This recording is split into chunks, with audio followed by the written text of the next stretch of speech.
Uh, untuk bahan pertama ya, kalau pertemuan sebelumnya kita hanya pendahuluan saja ya, karena kita masuk ke bahan pertama. Karena ini mata kuliah seminar ya, saya hanya membuka ya, jadi semacam apa, trigger ya, saya membuka, memberikan bahan, kemudian berlanjut nanti ke diskusi ya. Jadi ini membuka bahan kita, memberikan kerangka, nanti kita diskusi habis itu. Nah, nanti di pertemuan berikutnya saya minta kalian mengerjakan sesuatu supaya nanti dipresentasikan pada pertemuan berikutnya. Jadi seperti itu ya. Atau bahkan saya beri duluan bahan ya, pertemuan berikutnya akan kita bahas. Tapi khusus untuk hari ini saya berikan di pertemuan sekarang, nanti kita bahas di pertemuan selanjutnya. Ada beberapa bahan yang sesuai dengan tujuan kuliah ini adalah seminar, jadi kalian diminta partisipasi penuh ya.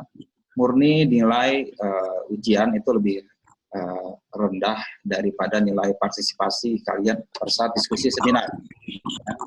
Jadi nilai tugas itu tidak hanya dari makalah yang disampaikan, tapi juga dari aktif tidaknya dan bagus tidaknya kalian mempresentasikan di tahap diskusi. Ya, terutama sekali saya akan menilai sejauh mana kalian melakukan effort dalam upaya dalam melakukan presentasi, kemudian kemampuan analisis, analytical skill, ya. Jadi kemudian kemampuan mengutara presentasi, kemampuan menulis dan menyampaikan dalam diskusi, ya. Jadi mohon perhatiannya, perlu keaktifan kalian, ya, untuk diskusi. Karena saya tidak sempat mencatat satu-satu diskusinya, setiap diskusi akan saya rekam dan saya lihat kembali siapa yang aktif ya. Jadi mudah-mudahan dengan online begini saya bisa, walaupun waktunya singkat gitu, saya bisa efektif mencatat keaktifan kalian dan saya ingat, mudah-mudahan saya ingat terus ini ya. Saya usahakan agar ada rekaman di tiap diskusi. Ya. Oke, sudah 21 orang kurang lebih yang masuk ya, kita mulai saja ya. Jadi ini saya lagi pembuka ya, pembuka. Kita akan membicarakan lagi dalam di seminar selanjutnya. Oke, saya sharing dulu bahan.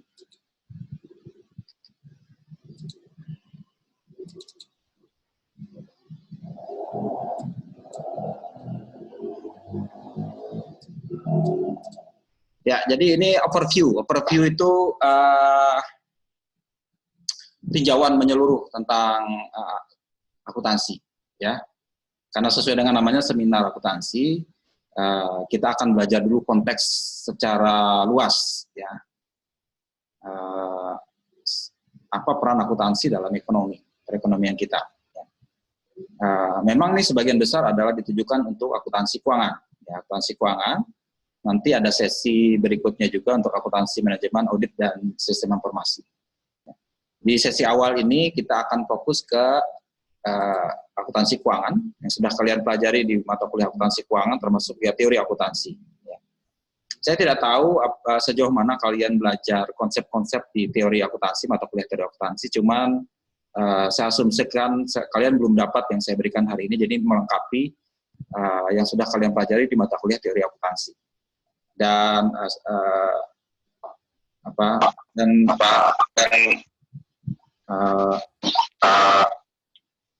di mata kuliah lain yang ada hubungan dengan akuntansi secara luas.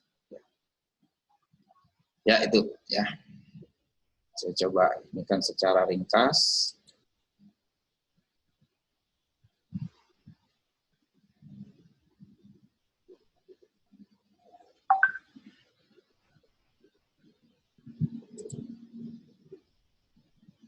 Hari ini belum bisa share. bisa full di sini.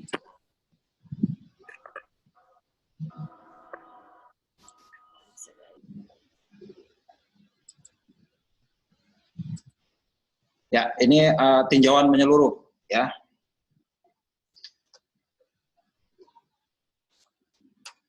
Jadi kita belajar bagaimana implikasi luas, broader implication dari akuntansi keuangan untuk berjalannya ekonomi kita secara fair dan efisien, ya. Karena Anda sudah di tahap lanjut, ya, sudah mengerti metodologi praktek akuntansi secara umum. Kita mau sekarang tinjau apa implikasi akuntansi itu dalam ekonomi secara umumnya. Kemudian meminta juga kalian aware, sadar tentang lingkungan akuntansi pelaporan dan akuntansi keuangan, dan memperhitungkan banyaknya pihak yang terlibat di situ.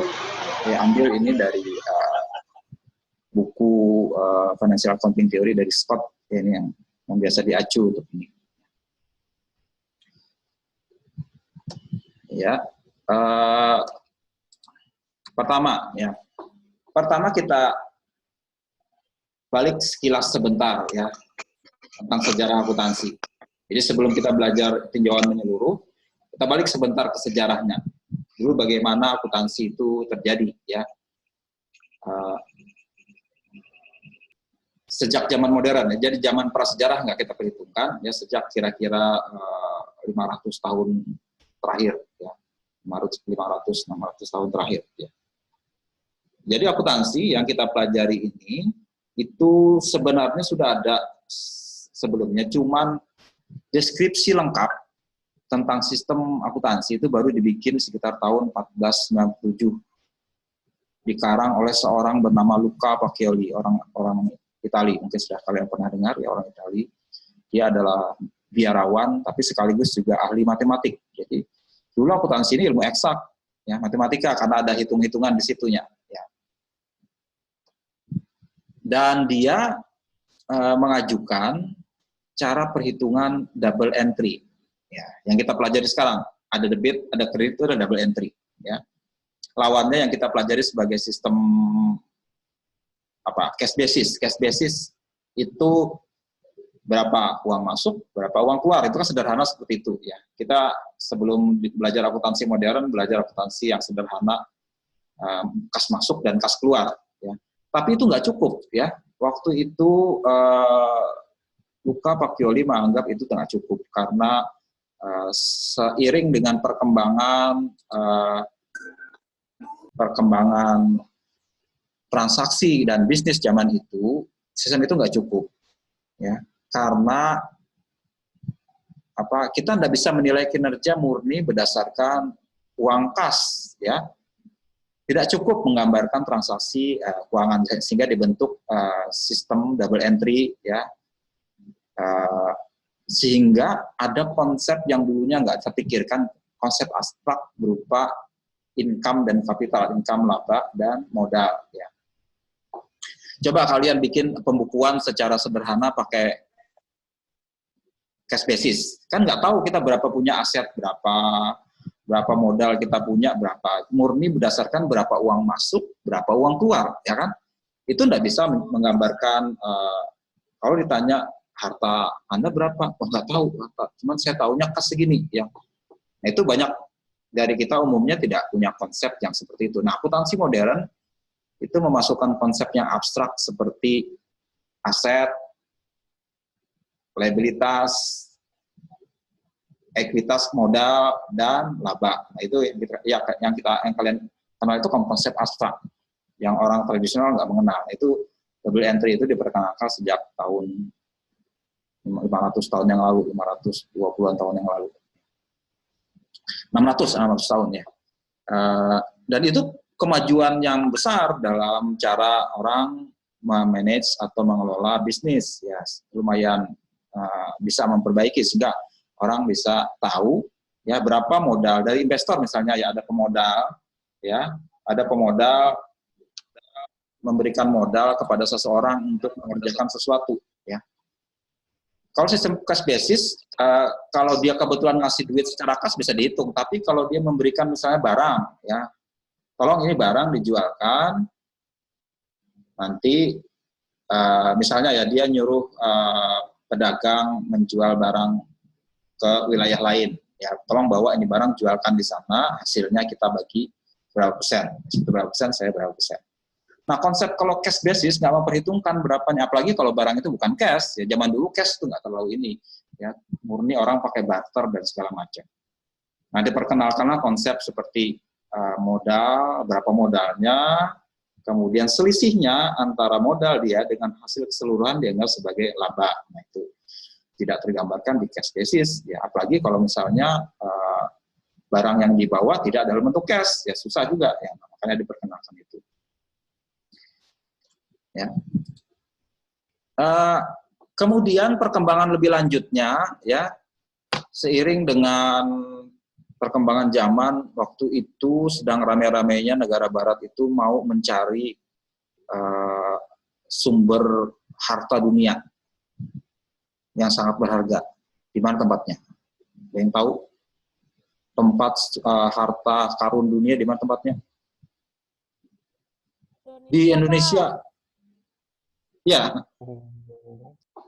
Di mana? Di Indonesia, benar. Pak. Maluku, Pak, Maluku. Beneran, Pak. Beneran, Ya. makanya sejarah hinjang tidur. Maluku ya waktu itu ya. Karena orang Eropa waktu itu menganggap barang yang paling berharga adalah rempah-rempah. Dia berusaha mencari jalan ke Asia, ke tempat di mana barang-barang itu ada. Akhirnya terjadilah navigasi perjalanan penjelajah ke dunia, malah mencelok ke Amerika, ke Afrika Selatan, ya. Orang nggak pernah kepikir nyari Amerika dulu, nyarinya di sini, di surga dunia yang di sini, di Indonesia. Ya. Akhirnya mereka ketemu benua Amerika, benua Australia, baru terakhir mereka setelah berputar ketemu Indonesia. India, mau cari India sebenarnya, India. Mereka pikir tempatnya itu di India, ya, karena memang rempah-rempah di India, ya. Cuman ternyata sumber aslinya di sini, di Maluku, di seluruh pulau di Indonesia. Nah kemudian ada satu bangsa Belanda itu bangsa kecil aja di Eropa sana. Cuman entah kenapa mereka giat sekali, ya, ikut dalam perlombaan mencari harta karun tadi. Dan mereka berkembang menjadi salah satu perusahaan terbesar di dunia. Ini lambangnya ini. Kalau lihat gambar ini, lambang ini, tahu ini lambang apa? VOC. VOC, ya. VOC, company kita menyebutnya bahasa Indonesia. Lengkapnya itu Vereniging Oost-Indisch Company. Ya, maksudnya persekutuan perusahaan India Timur, ya, Oost Timur Indies Company, ya, perusahaan India Timur Belanda, ya. Ini menjadi salah satu perusahaan terbesar di dunia saat itu, sempat berapa abad menjadi perusahaan terbesar di dunia, ya. Perusahaan multinasional terbesar di dunia waktu itu adalah VOC. Sampai sekarang kalau dinilai dengan duit sekarang itu nggak bisa terkalahkan oleh perusahaan manapun sampai sekarang, ya. Dan mereka perusahaan pertama yang mengeluarkan saham, ya. Dulu belum ada konsep saham di Amsterdam, begitu ini dibikinlah. Karena pemodalnya banyak, negaranya kan kecil waktu itu, bukan ada orang kaya yang besar sekali, nggak ada. Mereka buat patungan, gotong royong membiayai perusahaan di Hindia Belanda, ya, pakai sistem saham, joint stock. Dan ada pemisahan antara pemilikan pribadi dengan perusahaan itu. Jadi ada konsep perseroan terbatas, ya. Itu baru dibentuk pada saat mereka membuat perusahaan VOC tersebut. Dan ini menjadi tonggak penting dalam sejarah bisnis. Itu adalah pertama kalinya orang membuat perusahaan secara baku, ya. VOC, demi untuk mengejar harta karun di Indonesia. Nah, karena orang Belanda yang berangkat ke sini itu nggak semua, mereka hanya titip melalui merchant itu yang pedagang yang datang ke sini. Mereka perlu sistem sebenarnya yang bisa mengontrol, mengendalikan operasi perusahaan mereka jauh di seberang lautan sana, ya. Murni mereka mengandalkan kepercayaan saja. Ini saya percayakan harta saya dalam bentuk saham segini, tolong diputar di seberang lautan sana. Muncullah sistem di mana ada pemisahan antara yang punya modal dengan yang menjalankan modal. Nah itu, jadi perkembangan baru ya. Dulunya sudah ada ya, pedagang-pedagang di sekitar Laut Mediterania di tengah sana sudah ada. Cuma ini dalam skala besar sehingga yang terlibat orang banyak baru kali ini. Ya, kalau dulu kan pribadi, individu, ya orang-orang kaya di Italia, di Prancis waktu itu mereka bikin usaha kongsi dagang, tapi kecil-kecil, maksudnya tidak dalam skala besar. Inilah pertama kalinya kongsi dagang dalam skala besar. Ya. Kemudian, ada coret-coretan ya. Saya keluar sebentar.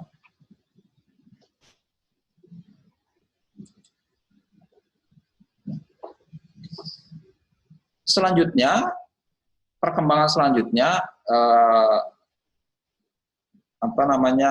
sekarang berubah juga lama-lama setelah VOC berdiri, beberapa perusahaan saingannya muncul juga di Inggris, di negara-negara lain, ya di Eropa.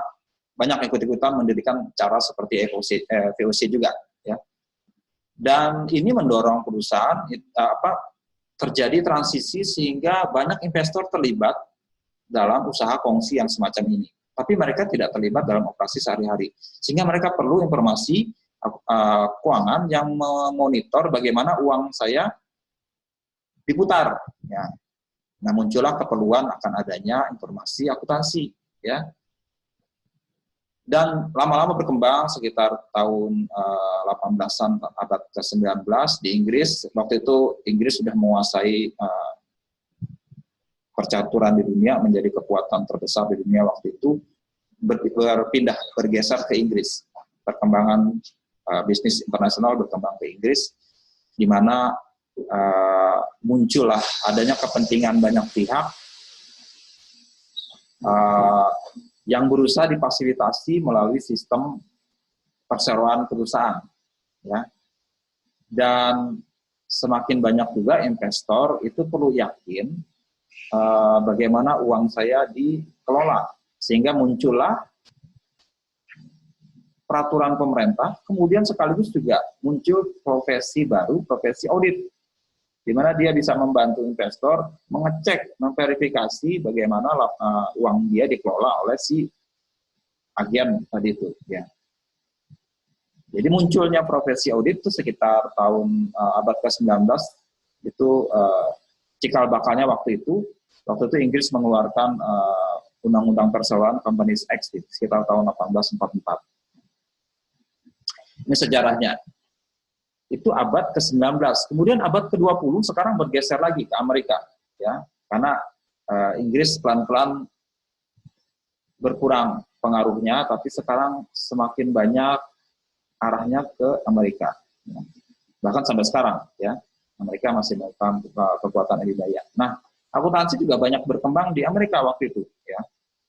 Sejak awal abad ke-20 sampai dengan kurang lebih sekarang.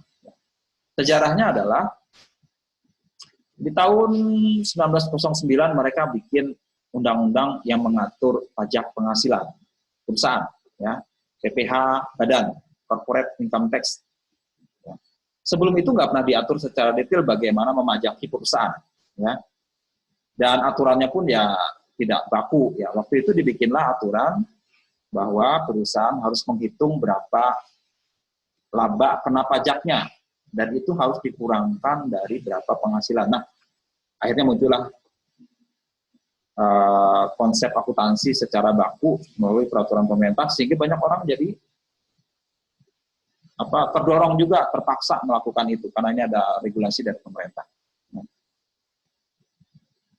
Dan setelah itu di Amerika juga berkembang akuntansinya, cuma tidak diregulasi, ya.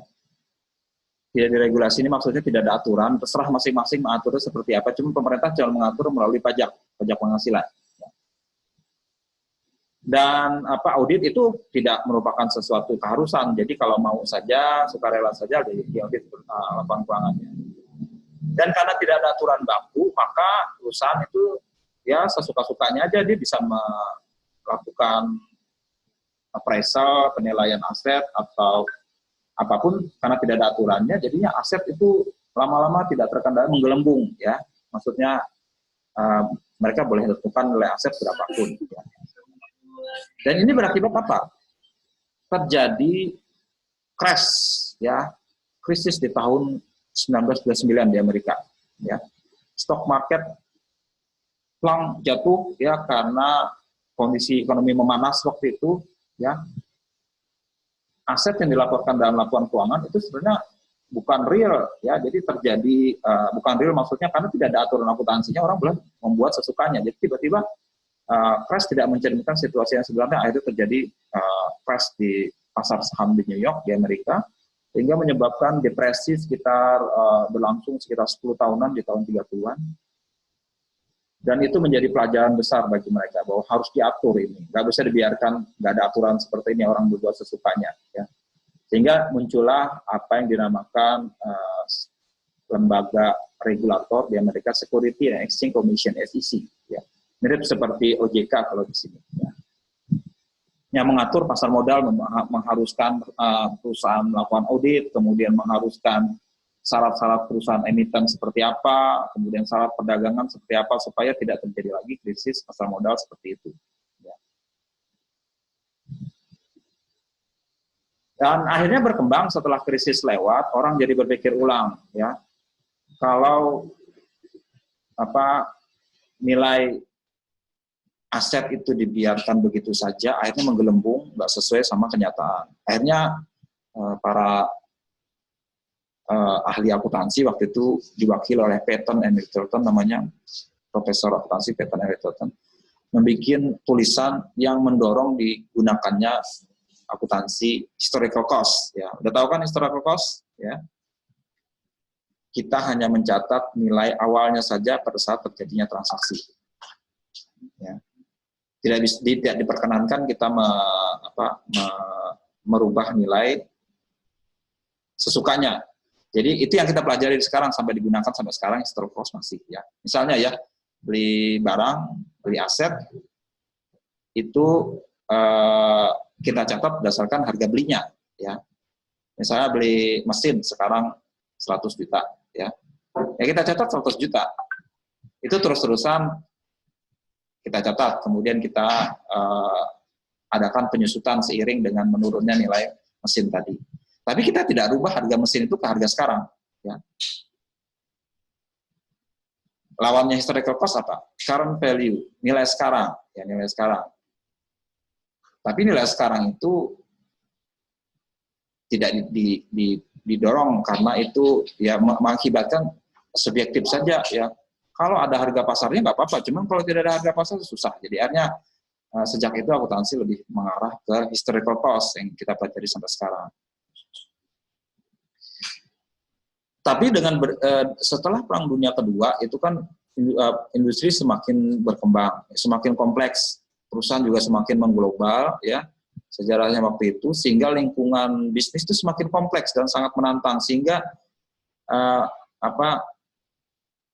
orang beranggap ini tidak cukup pakai historical cost, ya kita harus pakai cara lain. Kalian pelajari di teori akuntansi itu ya kan macam-macam cara menghitung historical cost, pakai replacement cost, ya semacam-macam selain historical cost, current value, harga sekarang, harga outputnya. Tapi itu tidak sepakat juga orang, ya pakai cara yang mana. Akhirnya kembali ke historical cost. Tapi itu ada sebabnya, karena tidak mungkin kita mencari standar atau konsep akuntansi yang benar-benar perfect, ya karena lingkungan kita ini sangat kompleks, tidak mudah. Ya. Itulah sering saya katakan bahwa akuntansi ini adalah ilmu sosial sebenarnya yang berusaha menjadi eksak, tapi tidak mungkin menjadi eksak, ya. Karena kita berada di dunia yang sulit sekali diukur secara angka. Nah itu ya, masalahnya di situ. Akhirnya orang sepakat ya sudah, kita tidak bisa cari konsep yang sempurna untuk menggambarkan nilai suatu aset atau nilai suatu usaha, ya. Akhirnya di tahun 60-an, akhir 60-an ke 70-an itu arahnya adalah ke pragmatis saja. Sudah gini aja lah, kita nggak bisa cari yang sempurna, kita cari saja yang berguna itu apa untuk si pemakainya, ya. Itu aja dah kita jadi patokan. Akhirnya ambil kesimpulan seperti itu, sehingga itu dinamakan konsep decision usefulness yang berguna bagi keputusan para penggunanya. Decision keputusan. Jadi tujuan pelaporan keuangan itu adalah memberikan informasi yang membantu pengguna, yaitu investor, membuat keputusan investasi. Itulah patokannya. Ya, apa yang membuat dia berguna itu yang kita bisa supply. Ya. Dan itu tergambarkan melalui kerangka konseptual yang sampai sekarang masih berlaku. Ya, dari cikal bakalnya dari tahun 1966, Sobat namanya, Statement of accounting. Konsep waktu itu ya berkembang ke konseptual framework oleh FKSB, kemudian oleh International Accounting Standard, itu sampai sekarang dibakukan. Jadi ini akan jadi kerangka akuntansi, kita memberi informasi yang berguna bagi pengambilan keputusan investasi bagi investor. Itu arahnya seperti itu. Tidak lagi kita berusaha mencari sesuatu yang sempurna, tapi kita patokan saja berguna untuk siapa. Gitu.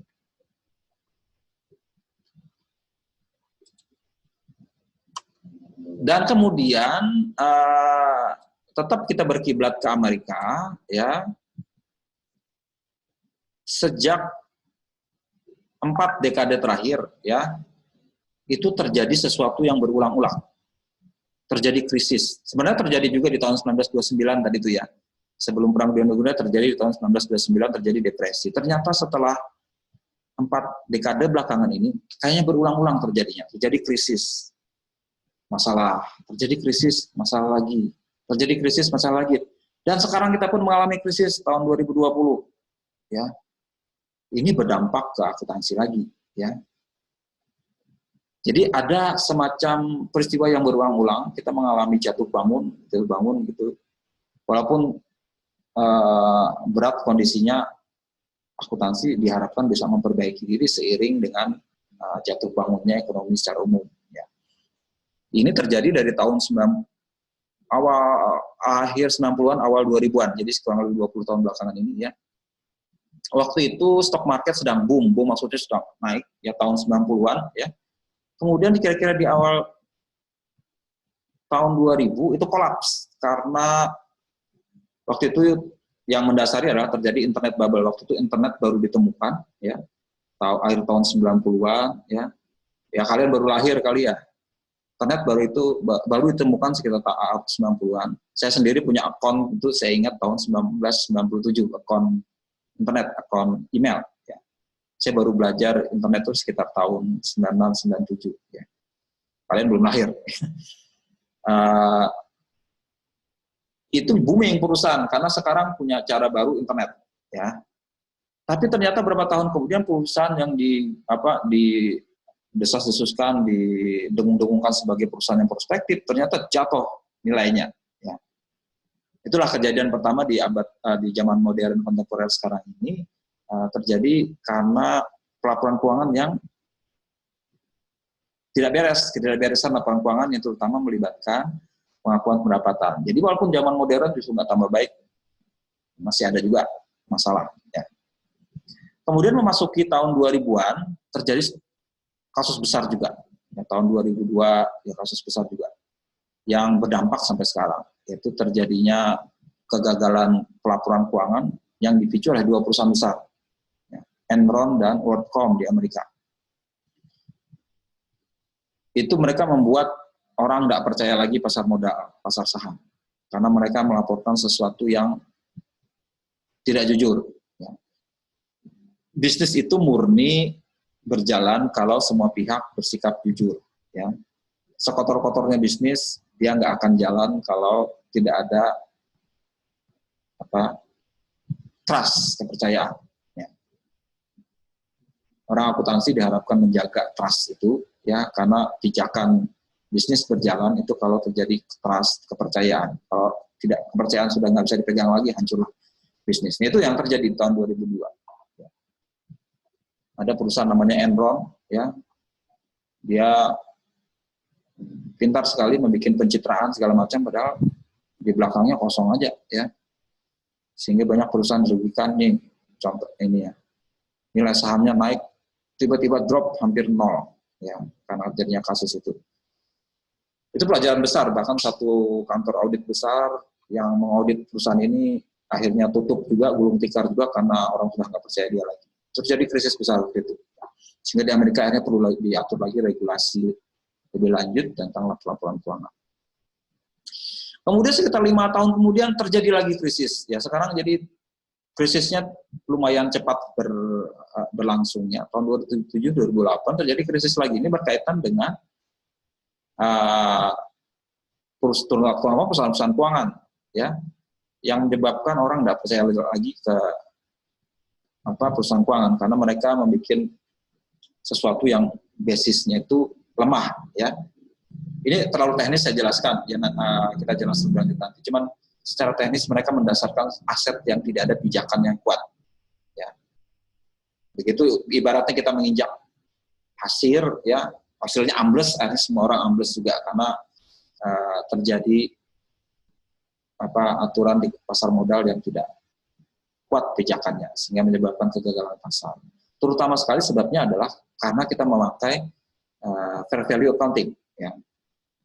Tadi yang saya ceritakan di depan, orang tidak pelan-pelan merubah sedikit historical cost menjadi nilai fair value, nilai wajar. Ya, misalnya nilai aset dijadikan nilai sekarang. Misalnya investasi oleh akuntansi diizinkan pakai harganya sekarang. Harga sekarang berapa dirubah. Kalau naik kita anggap sebagai keuntungan, kalau turun kita anggap sebagai kerugian. Tapi justru itu membuat ekonomi jadi krisis karena mark to market itu berpatokan ke pasar justru mendorong ekonomi akan menggulung juga. Kalau harganya turun, aset makin turun. Jadi itu ada efek buruknya, aset nggak bisa kita pegang lagi nilainya karena harganya berubah-ubah, naik turun. Bahkan kalau turun, aset akan ibaratnya jatuh longsor, turun ke bawah. Dan orang mempertanyakan, kalau pakai begitu nggak bisa dasar lagi. Ya, yang berpikiran, kita balik lagi ke historical cost. Tapi masih ada perdebatan sampai sekarang.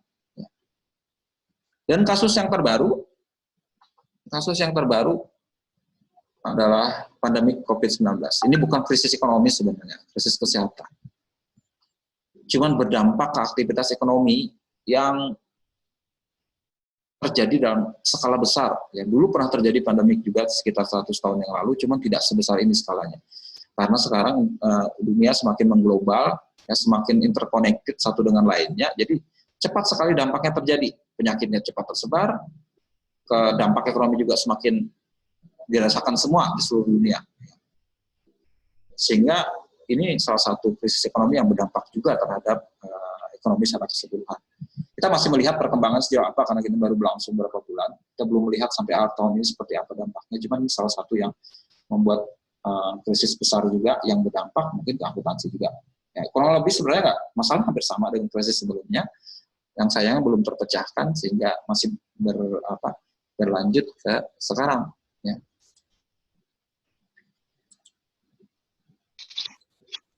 Ya, saya lanjutkan.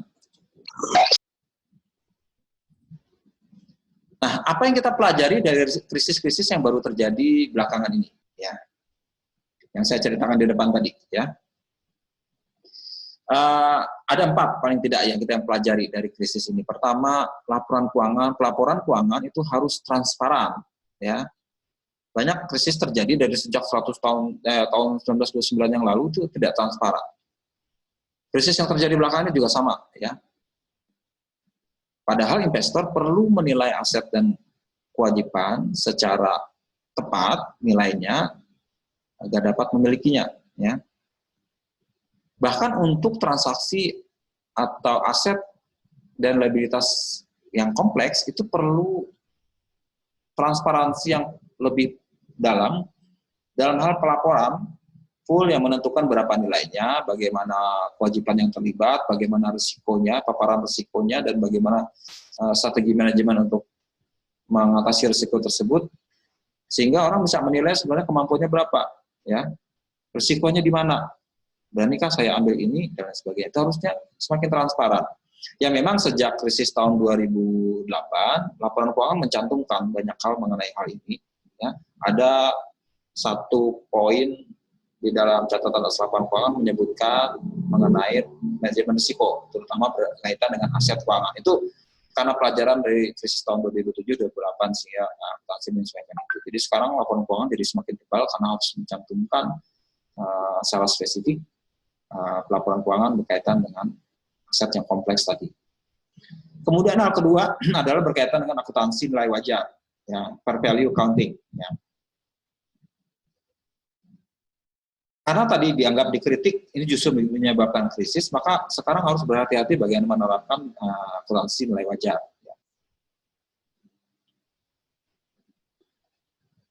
Ini menyebabkan adanya likuiditas yang tadi saya ceritakan, menyebabkan investor jadi nggak percaya karena harga semakin turun, aset perusahaan semakin turun, harga saham juga semakin turun karena berpatokan pada nilai pasar. Ya. Jadi tidak ada basisnya, turun, nilai orang juga semakin turun. Jadi itu bahayanya kalau memakai fair value accounting. Kalau memakai historical cost ya harga segitu-gitu terus ya. Selamanya seperti itu, kecuali ada impairment atau kerusakan jadi turun. Tapi impairment kan tidak setiap saat terjadi.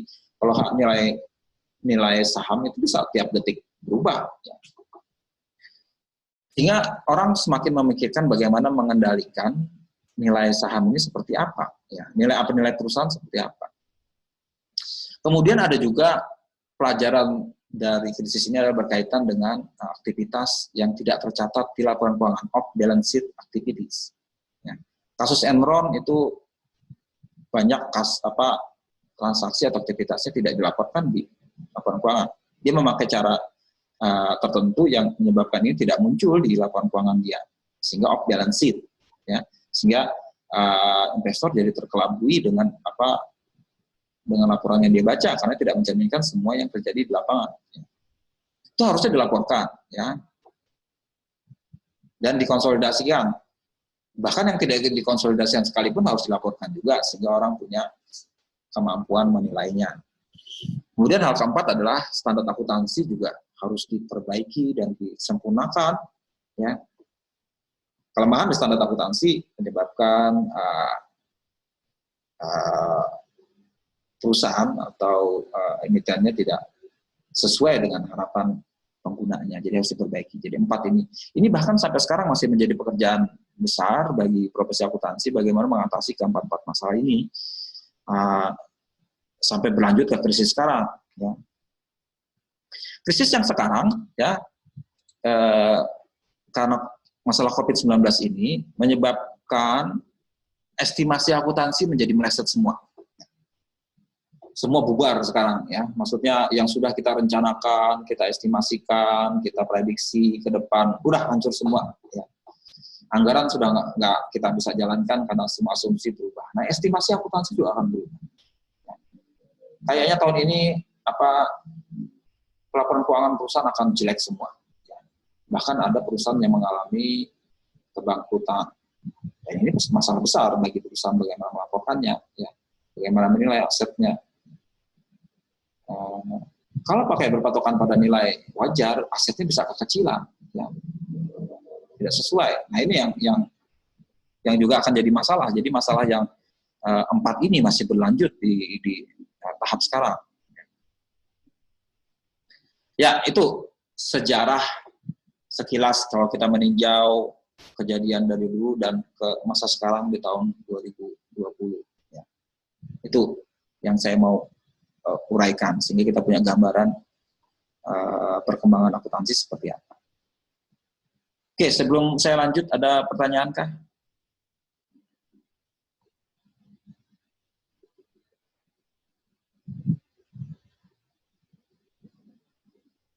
Ada yang kurang jelas?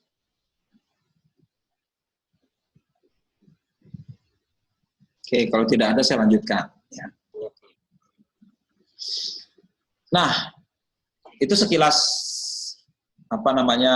kita meninjau perkembangan akuntansi keseluruhan. Nah, sekarang bagaimana kita bisa membuat pemahaman tentang bagaimana akuntansi keuangan dan praktek akuntansi keuangan itu berjalan.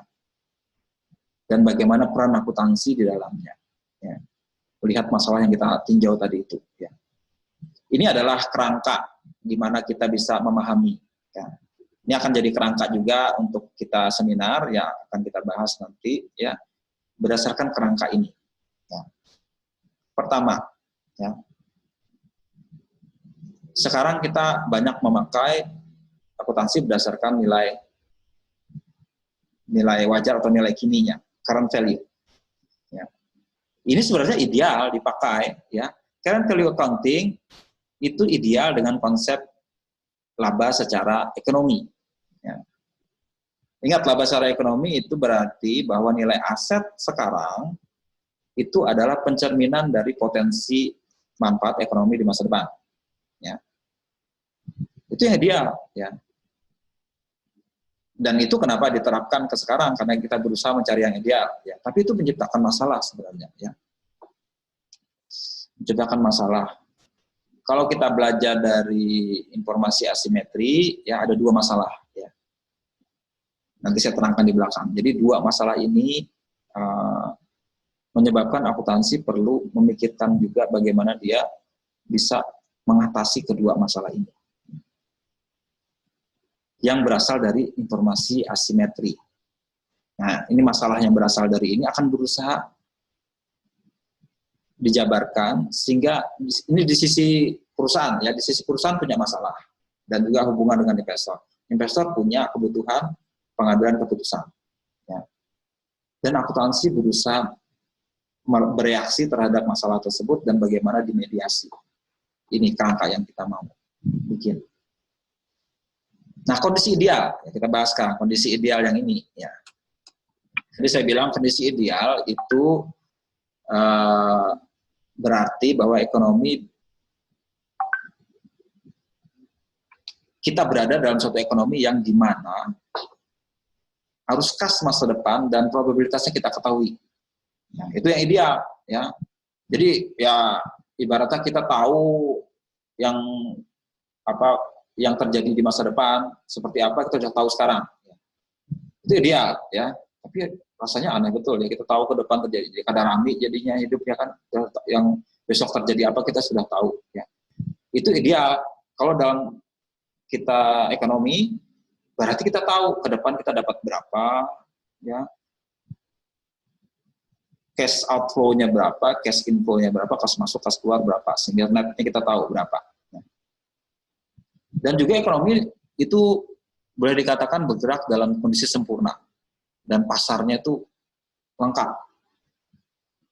Tidak ada orang tidak punya pengetahuan yang berbeda, punya pengetahuan yang sama dan tidak ada kendala untuk beroperasinya pasar yang efisien. Dan juga manajer dan investor tidak ada perbedaan pendapat tentang bagaimana melaporkan keuangan, kan mereka tahu masalahnya. Tapi ini bukan kondisi ideal, ya. Maksudnya kondisi kita yang sekarang itu tidak seperti itu, ya. Kondisi sekarang yang terjadi adalah terjadi asimetri informasi. Udah pernah kalian belajar ini? Saya mau nanya. Udah pernah dengar asimetri informasi? Kayaknya belum, Pak. Di teori akuntansi nggak belajar ini ya? Teori akuntansi baru kemarin, Pak, belajar mengenai historical. Baru semester ini? Iya, Pak. Tidak dibahas mengenai ini ya? Oke. Belum, Pak. Saya tambahkan di mata kuliah ini. Ya. Jadi ada asimetri informasi. Jadi informasi yang dipunyai oleh pihak-pihak yang melakukan transaksi tidak sama. Ada yang banyak, ada yang sedikit, jadi tidak simetris. Simetris itu maksudnya sama gitu ya. Simetris. Ya, misalnya nih, muka saya dipotong seperti ini dari sini simetris ya. Ini ada mata di sini simetris. Dan kalau saya mencong-mencong tidak simetris artinya. Simetris itu penting ya, karena kita secara visual menyukai sesuatu yang simetris. Ya. Karena simetris itu kondisi ideal. Ya. Asimetri tidak simetris, satunya besar, satunya kecil, ya itu tidak simetris. Bahkan orang bilang nih sedikit keluar, seseorang itu dikatakan cantik apa enggak kalau diukur menurut secara visual itu simetris. Ya. Jadi misalnya ada hitung-hitungannya mata seperti ini, hidung seperti ini, mulut seperti ini, dihitung secara ini. Kalau ukurannya itu simetris, itu dikatakan cantik atau ganteng. Gitu. Tapi kalau ada yang mencong-mencong sedikit, lewat hitungannya.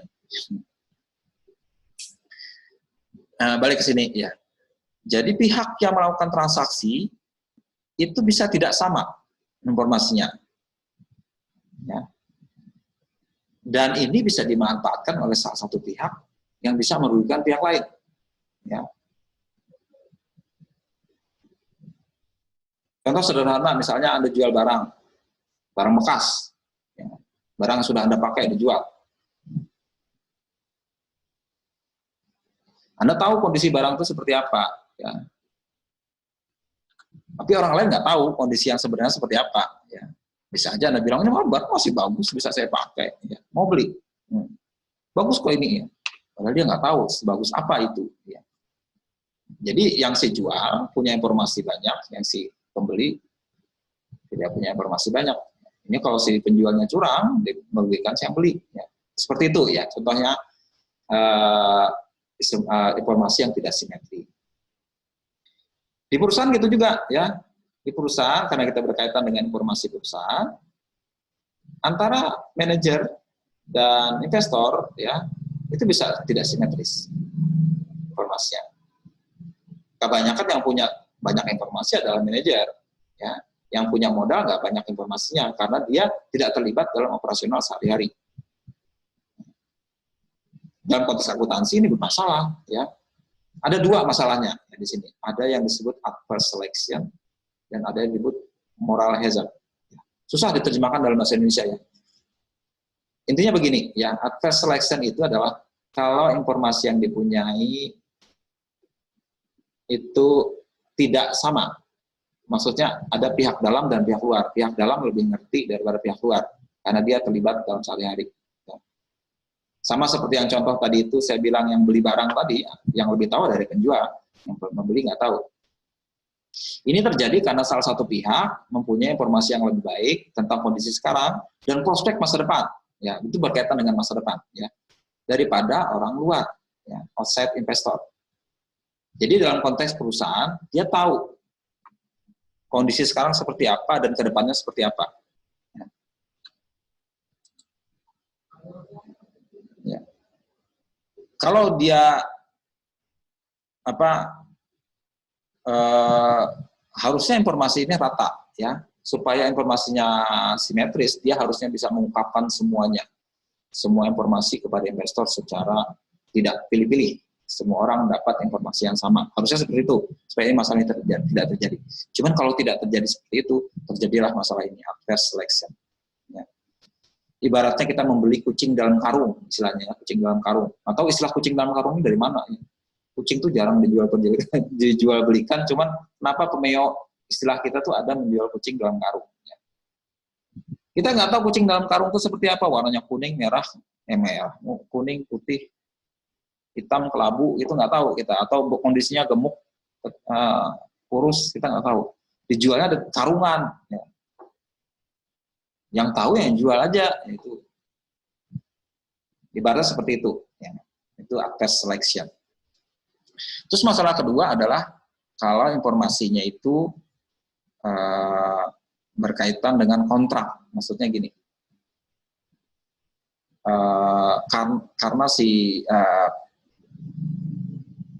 manajer dan perusahaan itu beda ininya, manajer yang lebih paham tentang kondisinya seperti apa, ya. Dan juga nggak tiap hari si yang punya modal liatin kerjaan dia apa, bisa saja dia malas-malasan segala macam, ya.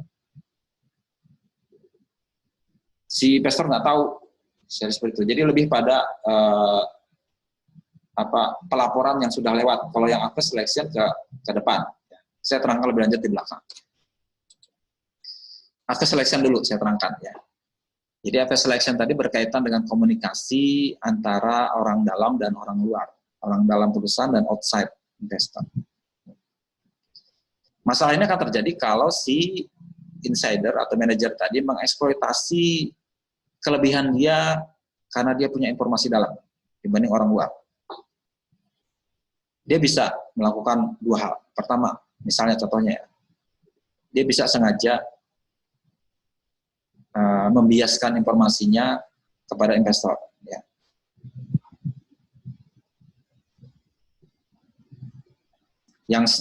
Yang sebenarnya seperti ini dilaporkan seperti ini, ya. Atau ditahan dulu informasinya, ya, ditahan dulu informasinya, atau dikatakan dengan tidak benar, itu salah satu bentuk adverse selection. Ya. Atau sengaja menunda atau memberikan sedikit-sedikit informasinya kepada pihak luar. Akibatnya apa? Informasi nggak rata jadinya. Ada sesuatu yang disembunyikan, ada yang tidak, ya. Dan ini akan berakibat buruk. Kenapa dinamakan adverse? Adverse itu tidak buruk ya, maksudnya tidak wajar ya, adverse ya, itu menyebabkan investor jadi dirugikan, tidak bisa membuat keputusan investasi dengan baik. Adverse. Ya. Kalau kita mau melakukan keputusan investasi yang baik, semua informasi harus ada ya kan di atas meja semua sedikit.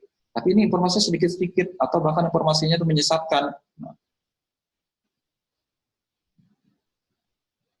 Jadi investor berkepentingan agar informasinya itu bisa lancar mengalirnya sehingga dia bisa tahu seperti apa. Misalnya dia bikin produk baru ya, memang informasi rahasia konfidensial ya, cuman harus dikemukakan ya. Akibatnya apa? Kalau dia tahu hal baru, si insider tadi bisa memanfaatkan buat kepentingannya. Caranya apa? Ya, kayaknya kita akan dapat untung tahun depan karena kita punya proyek baru. Kita beli saham dulu. Karena ini nilainya akan naik. Kita beli saham perusahaan sendiri. Atau dia suruh istrinya yang beli, atau anaknya yang beli, atau kerabat beli perusahaan kita. Nanti tahun depan naik harganya. Si orang luar nggak tahu. Dia nggak beli juga karena dia nggak tahu. Nah, dia dapat untung luar biasa karena informasi itu orang lain tidak dapat untung. Itu tidak fair ya. Makanya diatur ada peraturan pasar modal yang tidak memperbolehkan insider trading orang dalam bertransaksi untuk saham karena dia punya informasi orang dalam. Dibatasi siapa orang dalam yang boleh beli, lihat di dalam pasar atau mendapat informasi dari orang dalam, orang luar yang dapat informasi orang dalam tapi orang lain tidak tahu, juga tidak boleh seperti itu. Makanya perusahaan harus secara teratur memberikan informasi ke pasar saham. Selain laporan keuangan, ya ada juga corporate action istilahnya, pelaporan tiap tindakan perusahaan ke pasar modal supaya orang tahu. Oh sedang terjadi ini, oh sedang terjadi ini. Itu harus dilaporkan secara rutin. Ada aturannya dalam pasar modal sehingga pemegang saham nggak dirugikan. Akuntansi mengatur itu juga akan berkaitan dengan pelaporan keuangan yang sifatnya rutin.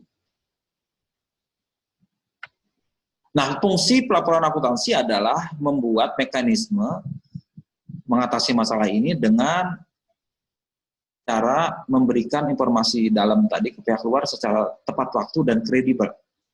Ya. Sehingga akuntansi bisa memberikan level playing field, maksudnya semua orang dapat kesempatan yang sama melalui full disclosure. Ya, full disclosure itu pengungkapan secara penuh. Ya. Full disclosure melalui laporan keuangan atau melalui pemberian informasi yang teratur tiap ada kejadian. Ya. Itu namanya full disclosure. Ya. Informasinya tidak diatur secara baku melalui standar akuntansi, cuman itu sukarela sifatnya, ya, full disclosure. Yang diatur secara penuh adalah di standar dan itu diatur melalui laporan keuangan dan diaudit, ya. Tapi di luar itu masih ada informasi yang sifatnya sukarela. Dengan harapan si investor bisa dapat mengambil manfaat dari informasi itu, dapat dia mengambil keputusan secara rasional. Nah inilah yang jadi fokus decision usefulness dalam tadi yang dibahas di depan tadi dalam kerangka pelaporan keuangan. Jadi berguna untuk mengambil keputusan bagi investor. Ya. Berarti perusahaan diwajibkan mengungkapkan laporannya secara penuh, full disclosure. Berkaitan dengan masalah kedua, tadi yang masalah pertama yang di atas ya, ini di atas ini ya, akuntansi berusaha membantu dalam mengambil keputusan sehingga harus ada full disclosure. Ini reaksi akuntansinya. Yang berkaitan masalah pertama, unfair selection. Masalah kedua berkaitan dengan moral hazard. Ya, moral hazard itu apa ya? Pelanggaran. Ya. Secara moral, karena seseorang tidak jujur ya kepada orang lainnya. Ya, kalau tadi itu informasinya di-keep apa tidak itu berkaitan dengan cara dia menyampaikan komunikasi. Ini murni berdasarkan dia nggak jujur melaporkan yang sudah lewat. Ini terjadi karena ada pemisahan kepemilikan dan kontrol antara investor dan manajernya sehingga menyebabkan si pemegang saham atau investor itu tidak bisa mengamati secara efektif dari hari ke hari bagaimana si manajer itu kerja. Ya. Ketidakmampuan manajer mengamati ini menyebabkan investor mengamati ini menyebabkan manajer tergoda untuk share itu culas gitu ya. Dia nggak mau disalahkan. Ya maksudnya gini, kalau terjadi kegagalan, ini bukan salah saya, kondisi ekonomi secara umum jelek segala macam. Jadi dia mengatribusikan ke masalah luar atau sengaja membuat laporan keuangan yang bias atau dimanipulasi. Ya. Kalau menyalahkan pihak luar terus manipulasi, nah tahapnya sudah fraud, ya, kecurangan. Nah kalau ini terjadi, akibatnya serius karena kontrak antara si manajer dengan si ini akan dilanggar karena dia nggak jujur. Nah itu yang menyebabkan moral hazard. Terus bagaimana akuntansi mengatasi ini? Ya, akuntansi adalah cara di mana kita bisa mengatasi moral hazard karena pertama kita bisa menetapkan ukuran kinerja yang harus dipatuhi seperti apa. Makanya ada mekanisme target usaha, ya. Karena target usaha itu yang menjadi patokan manajer bisa memotivasi, investor bisa memotivasi manajer sesuai dengan yang dimauinya. Ditetapkan target anggaran. Ya, target anggaran misal target laba, ya, net income bisa sebagai input buat kompensasi eksekutif. Ya. Maksudnya kinerja dia dikaitkan dengan target berupa laba.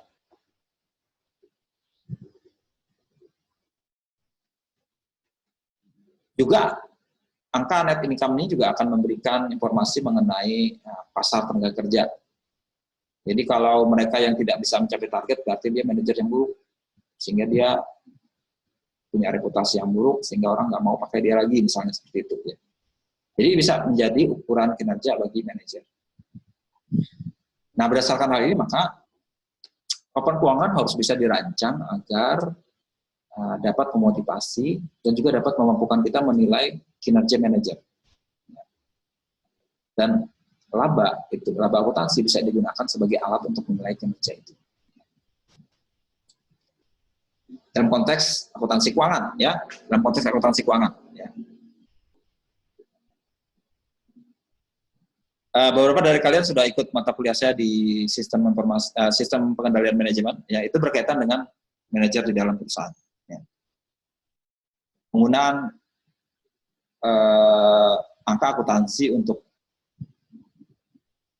manajemen perusahaan itu nggak selamanya bagus, ya, karena efeknya buruk. Ya, ada efek samping penggunaan laporan akuntansi. Cuman dalam konteks akuntansi keuangan, ini disarankan karena ini cara yang bisa digunakan untuk itu. Walaupun jangan terlalu ditekankan berlebihan sama juga, cuman ini adalah cara yang masuk akal bisa digunakan.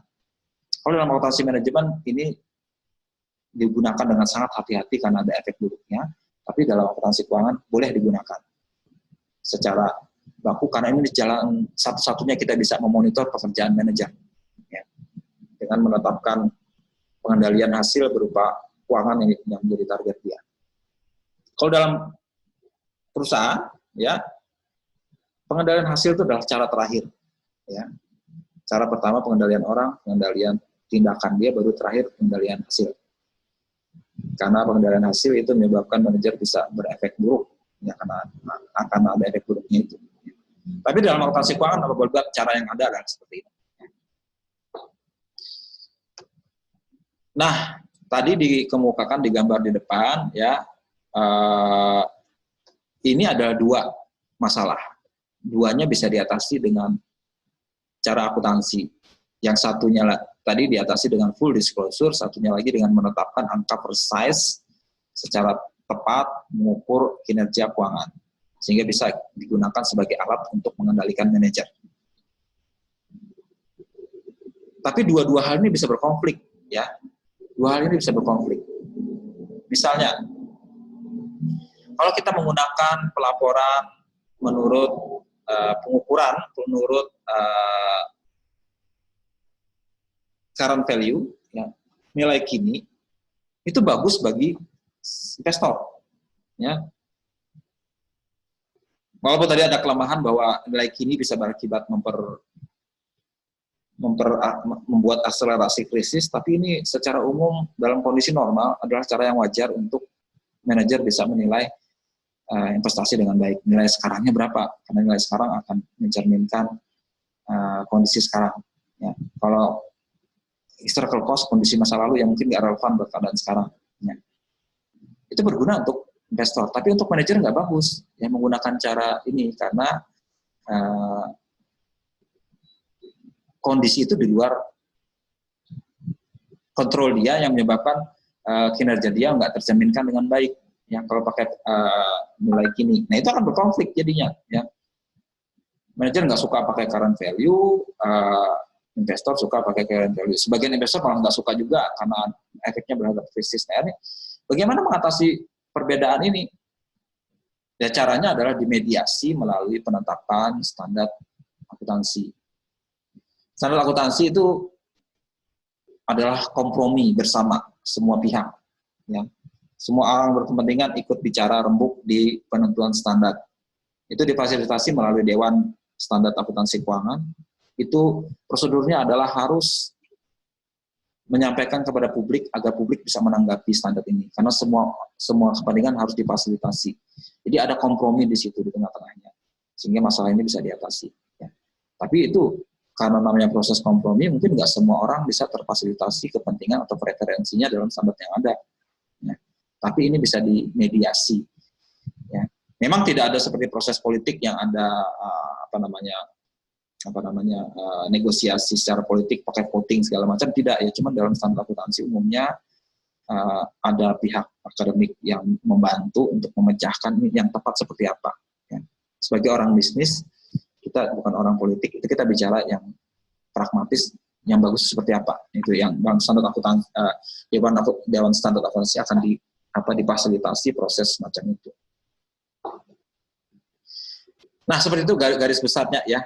Garis besarnya tentang konteks akuntansi secara umum. Jadi akuntansi itu berguna sekali untuk membantu agar semua pihak bisa menerima manfaat dari proses investasi dalam perekonomian. Kasus di mana terjadi kegagalan akuntansi terjadi karena perusahaan dan profesi penunjangnya termasuk auditor, akuntan publik itu tidak menjalankan fungsinya, sehingga terjadi masalah adverse selection maupun moral hazard ya yang merugikan pihak investor. Ingat, akuntansi itu melindungi kepentingan umum. Ya. Profesi akuntan publik itu profesi tonggak di mana ekonomi bisa berputar dengan baik. Kalau si profesi yang tidak menjalankan dengan baik, hancurlah ekonomi secara umum, yang tergambarkan melalui krisis selama ini. Ya. Itu kenapa profesi kita penting, karena itu adalah tonggak satu-satunya yang diharapkan publik bisa membantu proses bisnis berjalan dengan baik. Orang bilang bisnis kotor, ya, bisnis kotor maksudnya orang banyak punya pikiran kotor dalam menjalankan bisnis, orang bisa mengharapkan akuntan publik saja yang bisa membantu membersihkan itu. Tugas yang berat sebenarnya buat kita. Ya. Bukan hanya akuntan publik yang kerja sebagai auditor, akuntan yang bekerja dalam perusahaan juga harus punya etika yang baik, ya, supaya masalah ini bisa diatasi. Jangan kita turut memfasilitasi sesuatu yang tidak benar, ya, yang berakibat semua orang dirugikan. Itu kenapa akuntan dititipi masalah etika secara diberi penekanan emphasis yang tinggi terhadap etika, karena dia adalah tonggak di mana bisnis kejujuran, trust, kepercayaan bisnis bisa dijalankan. Ya, itu ya sekilas semacam keynote speak dari saya untuk kita adakan pembahasan lebih lanjut nantinya. Adakah pertanyaan?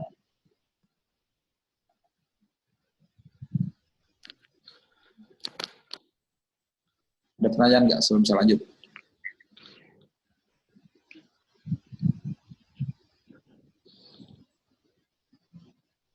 Kalau tidak ada, ya ini tugas diskusi kita yang akan datang. Saya sudah ngasihkan penjelasan umum. Tugas kalian, ya, di dalam pertemuan mendatang, kalian coba analisis. Saya cerita ada 2 kasus kegagalan bisnis besar di awal tahun 2000-an, yaitu Enron dan WorldCom di Amerika. Coba Anda jelaskan kenapa terjadi seperti ini, kondisi dan penyebab perusahaan itu melakukan kecurangan pelaporan akuntansi, bagaimana cara perusahaan itu melakukannya, kemudian apa akibat dari kegagalan itu dalam sistem pelaporan keuangan secara umum. Dari apa yang kita pelajari dari situ maksudnya, ya. Akibat itu maksudnya apa yang kita bisa pelajari dari situ. Ya, ini tolong kalian kerjakan. Kalian bisa pilih salah satu dari dua kasus itu, Enron atau WorldCom. Ya. Karena 2 ini yang kasus besar yang terjadi, Enron dan WorldCom. Ya. Nanti di pertemuan mendatang kita bahas secara rinci seperti apa. Ini contoh bagaimana kasus kegagalan akuntansi terjadi. Terjadinya seperti ini, modusnya seperti ini, yang kita pelajari dari ini seperti apa. Tiap orang kerjakan masing-masing ya, kita tidak berkelompok, jadi kerjakan masing-masing.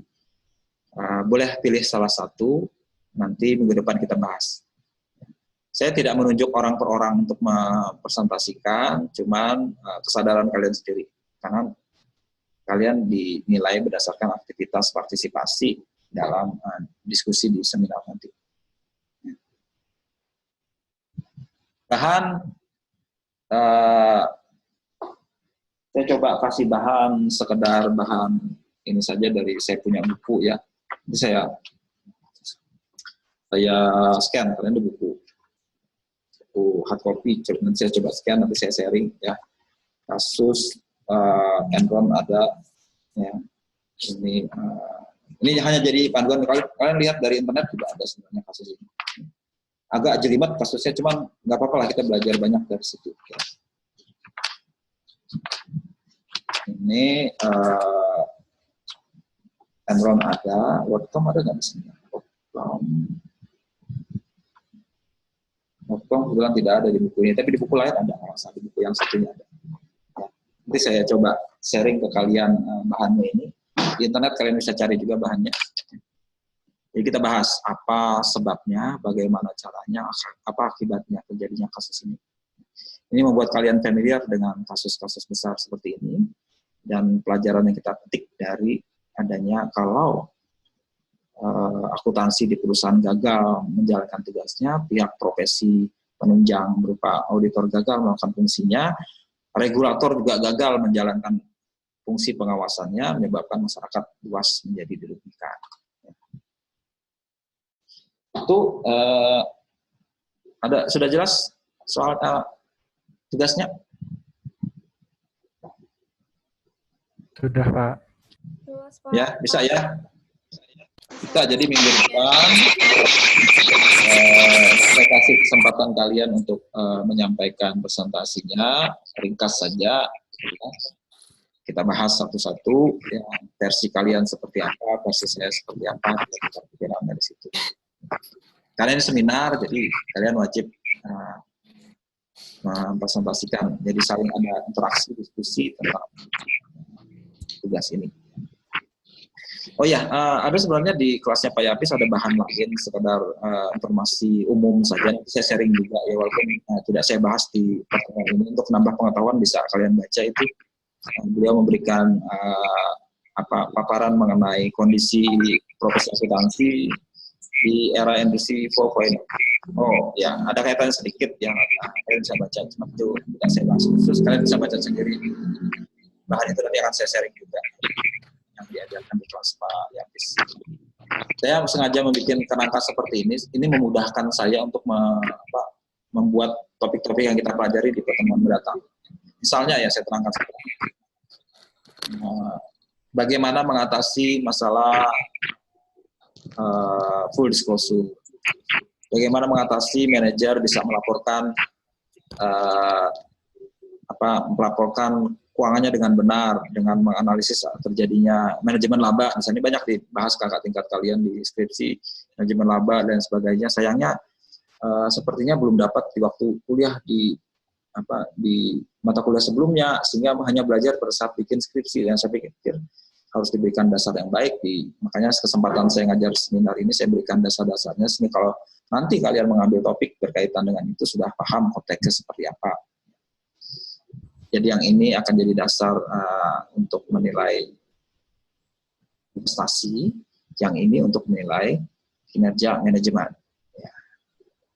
Makanya minggu mendatang akan kita pelajari khusus mengenai bagaimana menilai investasi, termasuk juga banyak menggunakan rasio keuangan untuk menilai investasi, harga saham, dan sebagainya, return saham, itu juga bagian dari decision usefulness untuk mengatasi asset selection. Kemudian ada juga masalah mengenai bagaimana mengontrol, mengendalikan manajemen, melaporkan keuangan dengan jujur, itu bagian dari yang kedua yang kita bahas pertemuan selanjutnya. Jadi yang pertama, poin pertama di minggu berikutnya setelah diskusi, poin kedua minggu berikutnya lagi.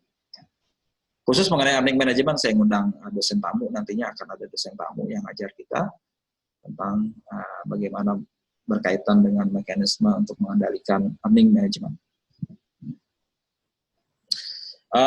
Mereka yang ambil mata kuliah forensik dengan saya juga masih ada kaitan sebenarnya ini, walaupun beda ya. Kalau forensik lebih ke tekniknya, tidak dipelajari bagaimana motivasi dan sebagainya. Implikasi enggak, di situ dipelajari bagaimana kita mendeteksi dan ya, ada kaitan sedikit juga, cuman berbeda fokusnya.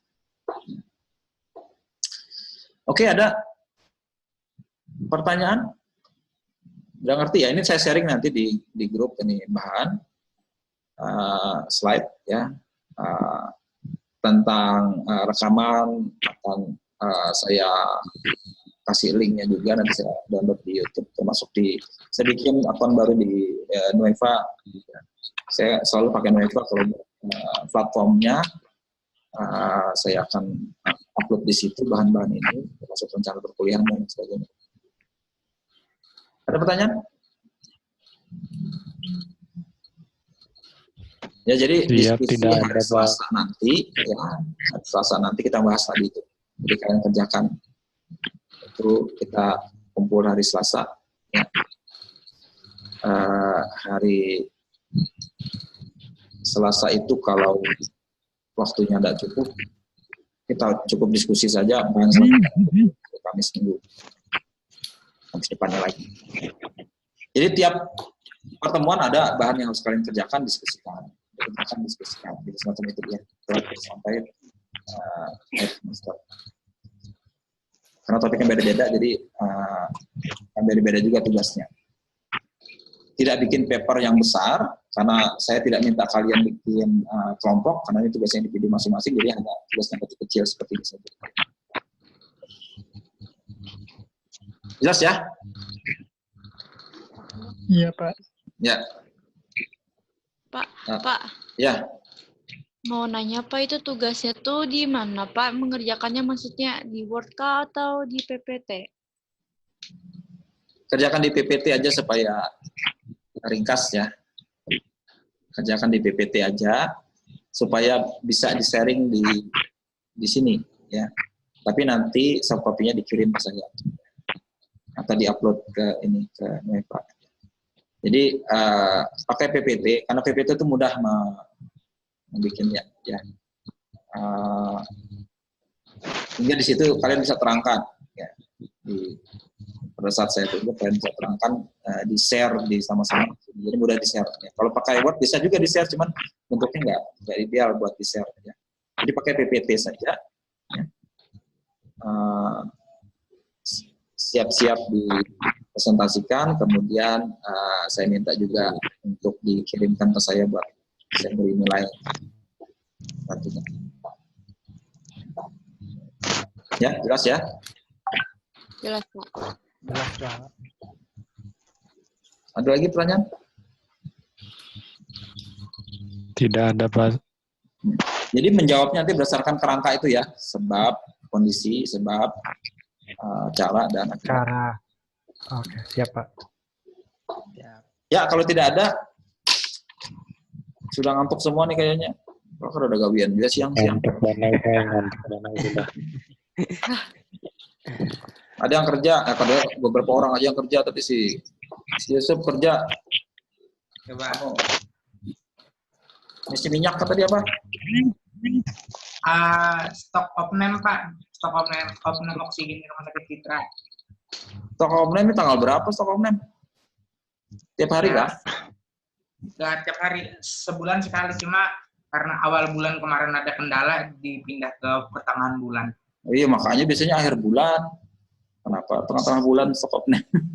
Soalnya kemarin tuh waktu awal bulan ada yang daerah sana, jadi bos tunda 2 minggu. Oh, kamu kerja tetap gak di situ? Ya Pak, saya karyawan tetap. Sudah jadi kerja tetap di situ? Oh, ya baguslah. Sadang, Cuk, sadang. Mencari nafkah biar lain orang gampang. Oke, ya. Ada lagi disampaikan? Kalau nggak ada, ya saya akhiri ya. Sampai ketemu hari Selasa nanti. Ya. Sebentar, hari Selasa tanggal berapa ya? Selasa tanggal Setelah 23. 23, ya. tanggal 23 Pak. 23. Ya, saya bisa aja kalau yang malam. Ya. Kata kamu tanggal Selasa tanggal 23 jam 9 malam nanti ya, kalau dikerjakan dan kita diskusi nanti. Oke ya, kalau tidak ada saya ucapkan selamat malam, selamat beristirahat, sampai ketemu nanti ya. Malam, Pak. Saya akhiri ya.